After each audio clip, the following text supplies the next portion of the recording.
Bonjour, je m'appelle. Je suis quelqu'un de très contemplatif. Que ce soit dans le bus ou à la marche, j'adore me perdre dans mes pensées. Ces moments de solitude me permettent de réfléchir sur moi-même, et c'est pour ça que la plus grande majorité de mes œuvres ont moi comme sujet. Elles sont une sorte d'autoportrait à but thérapeutique et une tentative de me comprendre. Je fais donc des œuvres pour moi et non pour les autres. Dans mon ESP, je souhaite parler de ma vision face à mon comportement de déviant. C'est pourquoi j'ai choisi comme premier médium la photographie. Ce médium me permet de prendre des photos du moment présent lorsque j'ai un coup de mou et ou que je me questionne plus que d'habitude. Ensuite, je travaille numériquement ces photos, soit par collage ou en jouant avec les couleurs dans le but de présenter mon impression de ce moment et non forcément sa réalité. Après avoir imprimé ces photos, je fais des retouches ou dessins par-dessus.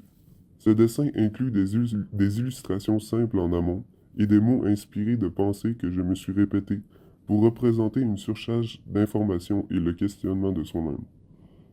Une des sources d'inspiration qui m'a mené à ces choix est l'artiste Annie Baillargeon avec son œuvre Les Tailladés.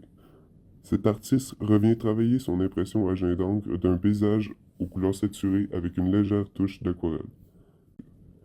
La première fois que j'ai tenté cette technique, c'est dans mon projet Marche avec les yeux, où je suis revenu travailler un collage photo très saturé avec des dessins et de l'écriture. D'ailleurs, si les mots sont si importants pour moi, c'est car je proviens du domaine de la bande dessinée. Mon œuvre personnelle, Aura, faite durant mon parcours scolaire, est une des premières fois où j'ai mélangé illustration, poésie et figuration mixte dans une même œuvre.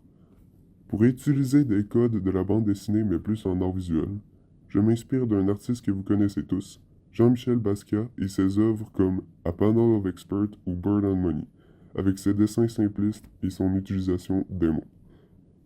En conclusion, j'utilise des médiums et techniques pour représenter la réalité fictive dans laquelle je pense parfois vivre et je me questionne sur celle-ci.